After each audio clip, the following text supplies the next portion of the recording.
With football around the corner, time to start building up that bankroll. And we want to help by slashing the cost of all daily picks packages priced at $25 or more, including 5% best bets through the end of July. This amazing promotion runs from Tuesday, July 12th to midnight on Sunday, July 31st, and drops the pricing down to $25 daily packages for $12.50, 29 daily combo packages for $14.50, and $35 5% best bets for $17.50. But even better, this is the perfect time to take advantage of our one-day all-access pass. This package locks in the handicapper of your choice for one whole day for only $39, including when they have a 5% top play that usually sells for $35. But during our 50% slash promotion, you get a one-day all-access for only $19.50. We know this business is loaded with competitors and copycats, and we are very proud and extremely excited to be one of, if not, the premier sports betting information provider in North America. Our special discount pricing goes live on Tuesday, runs through the end of the month, does not require a coupon, and is available just by going to your favorite WagerTalk or Sports Memo Handicappers homepage right now.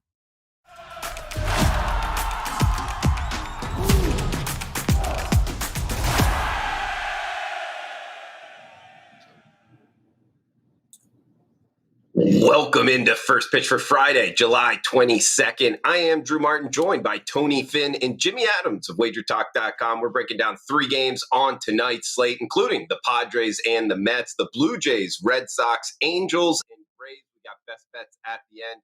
That will include at least the Mariners and the Astros late night. So, guys, let's get into it. 7:10 Eastern. In New York City, we got Citi Field hosting the Padres and the Mets. First game up here. Jimmy, we'll come to you first.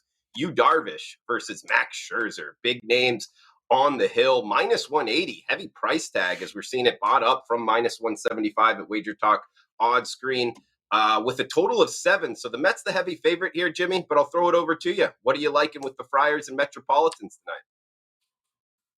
Sure. Thanks, Drew. Interesting line here. Obviously heavily favored in the Mets direction, but kind of a line freeze. There's a lot of tickets coming Mets, but we've actually seen the line dip last I checked. So maybe a pros versus Joes divide this evening. Look, it's never easy to bet against Max Scherzer. The guy's great. He goes deep into games. He's not on a pitch count anymore, coming off the IL recently. He had the All-Star break as well to rest up.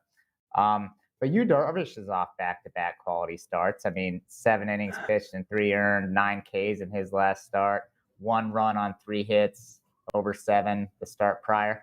And he's had 1 start against the Mets this season, and it went really well. 7 innings pitched in that one. He didn't allow a single run. He didn't allow a single walk, and he allowed just 2 hits. So good numbers for Darvish. That start did come at home. Darvish not as good on the road. So this is an interesting matchup. There's no way I can lay this with the Mets. Slight lean for me to the dog, but I think there's many better options on the board, so it'll most likely be a pass for me. Okay. And Tony, coming to you next, man. A couple things I took away from this. One, the Mets, 23 games over 500 in the first half, and that's with Scherzer and DeGrom with limited action in the first half. So this Mets team, I mean, Jimmy touched on it, just how good they've really been. And Darvish, I'll actually add on to what he was saying.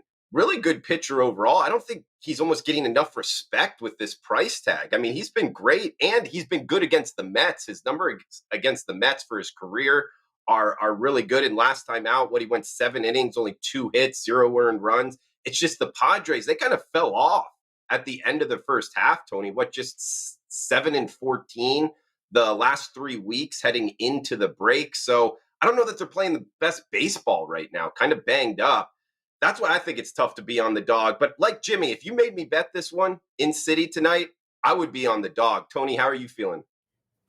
About 10 different variables that would keep me away from both teams in this setup. And I would agree with you and Jimmy. And if you're going to put a gun to my head, it's very difficult for me to play either team. Scherzer, a lot of question marks about Scherzer. Really, the lone blight on his return would be when Rosario stepped up to the plate. You guys remember 2 outs in the 7th, and sitting on second base was Marcell Ozuna, who represented the tying run. Well, back in the dugout, Austin Riley, who homered off Scherzer moments earlier, yada, yada, yada. As Scherzer is a guy I really trust, guys that can come off a DL or off a layoff or off some time off and still be who he is. I think it's also, I think it's very important to note that as good as Scherzer is, as much as I trust him, what you saw last year in the postseason, for instance, is something I would watch, and that is Scherzer on the downside of a great career? Is the hot weather, is the late July, August, early September heat a factor? The Mets have been good, guys, as you mentioned, Drew. If you want to go to run line units gained, not too many teams better than the Mets, almost plus 1,000. San Diego minus 1,000, 1,176 and change, in fact. And in my opinion, I've spoke about this. The Padres have outplayed some of their peripherals, or at least out-recorded them, outstanding them. They have a better record than I thought, than they should have had 2 weeks ago. And some of that started, some of that regression, that negative regression started kind of show its face, its true colors, as you mentioned, their record going into the break. And I really, this is a division that I believe the Dodgers, despite Dave Roberts, run away and hide. Eventually, once we hit mid-August, early September, and we'll find out who the Padres are. They can pitch, but this team doesn't hit the ball very hard. They don't barrel it up very much. There's only one team that hits the ball softer, at least has a lower exit velocity than the Padres in Major League Baseball. That makes it very tough to win in postseason. Good stuff from Tijuana, Tony by some. Tony Finn, WagerTalk.com. We got next game up, heading to the AL East. Blue Jays and Red Sox, 7:10 Eastern. Kevin Gausman versus Nathan Eovaldi. Two guys coming from the right side that can light it up on the radar gun. Tony, come back to you, man. Fenway Park, we get the Blue Jays, the Red Sox, about a minus 120 price tag we're seeing at most shops. That's the Blue Jays, as I guess we could say, shorter road favorite. Total of 9. What are you liking in Boston tonight, Tony? Well, this is my best bet, so I'll just briefly touch on this, and we'll move on. If you look, you're going to see a line movement on this AL East matchup, and I believe that the Blue Jays. Listen, I've been rough on the Blue Jays, and I thought that the change of management for the team and skipper per se is going to help this team. This team was gassed, guys, at the end, and I'll talk more about that, touch more about that in my best bet segment. But I like the movement here. I agree with the movement here. I like the Blue Jays, and I'll tell you why later on. All right, looking towards the Jays. Jimmy, we'll come to you next. But first, I want to point out something with the Red Sox. I mean, talk about a roller coaster first half. They started off the season 11-20, and then in their next 42, they went 31-11, and then dropped, 6 of their last 20 games, and including 6 of their last 7. So talk about up and down this season for the Sox. It's just been all over the place. In Toronto, on the other side of things, they won 5 of their last 6 down the stretch. That's why I think side-wise look towards the Blue Jays, but even more so totals-wise, guys. If you're looking to get on this game, I would look towards the total at 9. I think there's going to be double-digit runs. Reason being, 9 of the last 11 games for the Sox have gone over the total. Down the last 10 days of the first half. And the Blue Jays, the most over-trending team this season, already 50 games towards the over in this season overall in MLB, kind of an under-trender here. So I would go with the over 9 if you're looking for a bet in Fenway tonight. But Jimmy, I'll let you finish it off in conclusion. What do you like in Blue Jays and Red Sox tonight? Yeah, so we've seen the line flip, and I agree with the line movement as well. So the Blue Jays have been the worst team in baseball with runners in scoring position, and that's going to self-correct. It's just not going to continue the rest of the way here. They're second in batting average. They're third in on-base percentage. They're going to start plating more runs, and they're going to start winning more games, would be my prediction as we enter the second half. Kevin Gausman going tonight, and Gausman has owned Boston this season. He's got 3 starts against them. He's given up just 1 earned run in 21 innings with 27 strikeouts. So it doesn't get much better than that against one particular opponent. And he's also been pitching good. He's been stringing together quality starts, so he's in good current form as well. Gausman's a guy I really like because he mixes up his fastball and his cutter, and he's got such a great cutter that it's really hard for hitters to pick up on. It tails off just the last minute. And we've seen it just baffle teams like Boston. Two teams heading in opposite directions. Toronto's won 5 of 6. You mentioned the up and down nature of Boston. They've now dropped 6 of 7. And yeah, I agree with the line flip here. I'll be on the Blue Jays. All right, guys. Good stuff from both Jimmy Adams and Tony Finn as we go from Boston, Massachusetts, down to Atlanta, Georgia for the final game. We'll break down before best bets, head into Truist Park. Jimmy, coming back to you first. We get the Angels and the Braves. Shohei Ohtani versus Charlie Morton, minus 145 here. That's the Braves at home. Low total of 7. So interesting matchup here, man. Kind of tricky because the Angels, so bad down the stretch going up against the Braves that were so good in the first half, kind of reeling in the Mets there in the NL East. But Ohtani, the kind of tricky part of this handicap. Do you really want to go up against them with him on the hill? Jimmy, I'll throw it over to you. What are you liking in Cobb County tonight? Yeah, right. Ohtani. Yeah, this is going to be the only thing that keeps me off this game because all I want to do is bet against the Angels. I didn't like the hype coming into the year. I haven't liked them the first half. Obviously, and huge underachievers, and they're not going to get any better in the second half. I have been very impressed with the way the Braves have been playing over the last couple of weeks, particularly the offense and Austin Riley. He got an all-star nod over the break here, and I was very happy to see that because he's just been hammering the ball. And really the entire lineup has as well for Atlanta. So, the Angels, they've now lost 8 and 9 over 14. They just continue to lose games. They can't score runs. So it doesn't really matter if Shohei Ohtani's on the mound or not. And Charlie Morton's been pitching well. I mean, prior to his last start, he had 5 straight starts where he allowed 2 earned runs or less. So Morton not pitching horrible. I'll take this Braves offense over Ohtani any day. The only thing is it's a little bit too high for me to get to the window with my clients on. So probably a pass, but definitely I'll recommend a play on the Braves for the show. Okay, looking towards the Braves. And Tony, coming to you next, Jimmy touched on it. Charlie Morton's been good. Ground ball Chuck, his nickname, he's earned it. Getting a lot of ground balls. There are a lot of strikeouts this season as well. Is minus 145 too pricey to you, or maybe you like the dog here tonight, Tony? No, price is subjective, obviously, and depending on how you feel about the game, and value is relative to the situation. In this case, I don't think, as Jimmy mentioned, you're not going to get a lot of support on this Angels, despite them being more of a public than non-public team with Trout, et cetera, and Trout's not playing. I mean, I don't know how much he'll play in the second half. This is so status quo for these Angels team. They are, as you mentioned, typically overhyped coming into the season. And why not? They have maybe the 2 best players in baseball. I think maybe Trout's kind of exited that bubble. So maybe a year or 2 away since Ohtani was the MVP or should be the MVP again, is pitching lights out. This is the kind of game. This is the pitcher the Braves have struggled against. If you look at the peripherals and you do some due diligence on them and look at starting pitching that has the ability to rear back and fire away and overpower.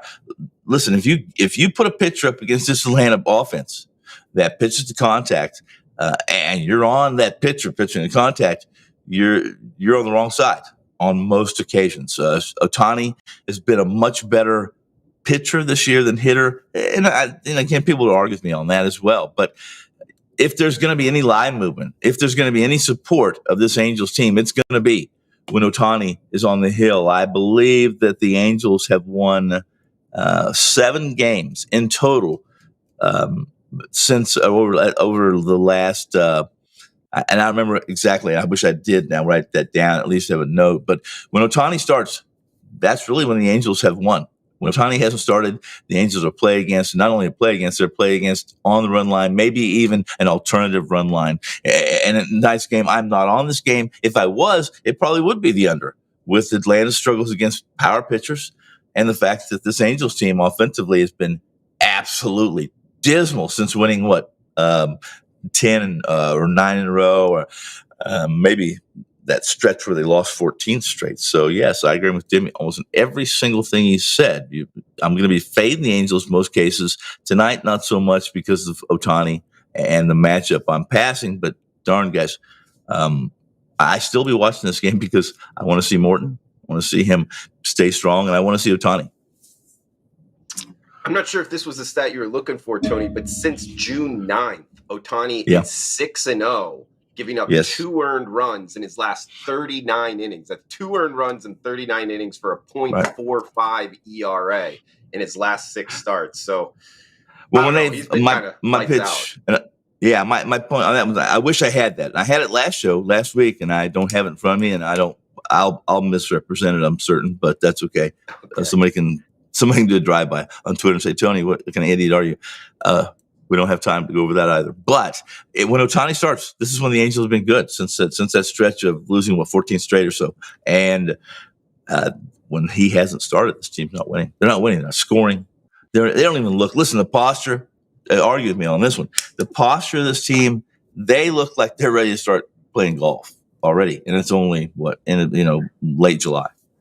Sure, it's become repetitive here for the Angels in past years as well. Just finishing under their season win total is one thing I remember. But last stat here on Ohtani, guys, number 3 in the AL in OPS against. That's the stat I love to go up against. What is the opposing batters' OPS against him? He's top 3 in the AL with just a .567 OPS against. So we got a lot going on in the chat box. But before we get to best bet, shout out to Overtime saying Ohtani is a beast. The Angels can't hit. He's a clear under in this game. We got Chuck Pod chiming in. 6 of the last 7 Braves wins were against the Nationals. Okay, good point there. So schedule-wise, the Braves might have been kind of advantage with what their schedule was. But we'll see tonight, commanding a -145 price tag in Atlanta. So guys, time for best bets. If you're liking the content, please smash that like button. Go check out Jimmy Adams, WagerTalk.com. He's got a 5% play up. Jimmy, am I seeing 15-2? Your last 17, man, you're seeing it well. Maybe you can go into that a little bit deeper, and I'll throw it over to you for final thoughts and best bet for the show. Sure. Yeah. Thanks, Drew. Yeah, it's been a hell of a run the last couple months. 15-2 with our 5% plays.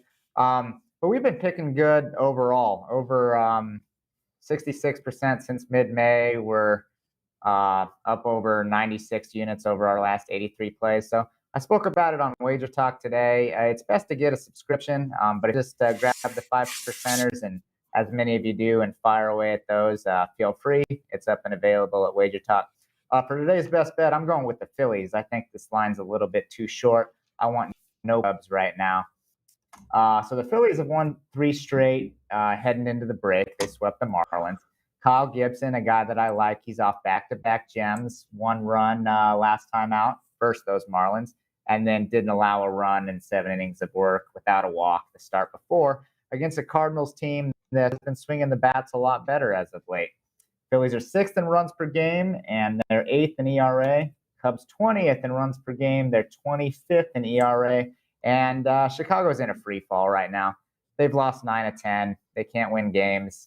Justin Steele hasn't been anything particularly impressive with his 4.15 ERA, allowed 4 in his last start.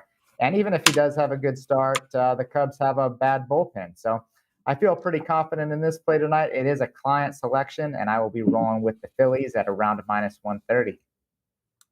All right, the Phillies. I like that one as well. So good luck to you, Jimmy. Check out his 5%, guys. Also, check out Tony Finn at WagerTalk on Twitter, and also his page at WagerTalk.com. Tony, what do you got for best bets and final thoughts, man?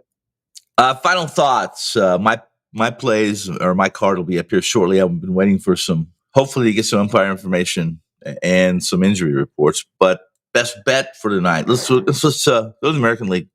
Let's talk a little bit about the Blue Jays and how they started the season, how they hit another lull. And Jimmy talked a little bit about some of the positive regression that's due for this team with runners in scoring positions in particular. You know, they're just shy of league average WRC plus. They've gotten significantly more efficient, and they've made some jumps, some leaps for that matter in this department as the season has gone along. They made Charlie Montoya the scapegoat for their mediocre performances in June, July.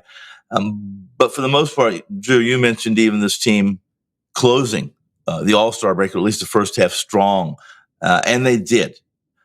This team was gassed from May to July. Because of the schedule, they start, et cetera, had so many games jammed up. Their bullpen's not the best in the league. The starting pitching has some question marks, but this team can hit. I like the money that's leaked in here tonight on the Blue Jays. Clear road favorite over Boston. We've seen the money go total, at least go from 8.5 to 9 for a good reason as well. Kevin Gausman, as Jimmy mentioned, lights out. Nate Eovaldi hasn't been. Listen, he came off. He missed some time to injury, and since then he hasn't been great. The play tonight, Blue Jays, short money, short price. I think a good price over the Boston Red Sox. All right, on the Jays for Tony Finn. And guys, I'll finish this up with the nightcap for tonight, heading to the Pacific Northwest. In a AL West matchup, the Seattle Mariners plus 110. Yes, they've won 14 straight games, and they're plus money at home. Now, granted, they're up against the Astros. Always tough going against the Stros. But get this schedule spot, guys. They just played a doubleheader yesterday against the Yankees, and they had to fill 8 innings of relief. And they did so with their best arm, in my opinion, Montero, pitching in both games. So he's likely not available. And their closer, Presley, he's out on paternity leave. So they're really up against it from the bullpen aspect. And get this, they're up against the Mariners, who, if you've been following baseball, it's the number 1 bullpen in baseball right now. At home, I'm taking the plus price here on the M. So, guys, that does it for Best Bet. I'm on Seattle. Plus 110 right now. You heard it from Tony Finn on the Jays money line, and Jimmy Adams there on the Phillies looks like about minus 130. So check out Jimmy Adams 5% play up at WagerTalk.com, 15-2. I got one up as well, guys. So maybe check out both of them. Hopefully go 2-0 tonight. And Tony Finn always grinding away on baseball, doing a great job on the show as well. So guys, that does it for the Friday show. Huge shout out to Joe Ranieri holding it down behind the scenes. And have a fun, safe weekend, guys. Feel free to reply below in the reply section what your thoughts are on this show and what you're betting this weekend. And please smash that like button. So have a fun, safe weekend. Best luck with your bets. We'll talk on Monday. With football around the corner, time to start building up that bankroll. And we want to help by slashing the cost of all daily picks packages priced at $25 or more, including 5% best bets through the end of July.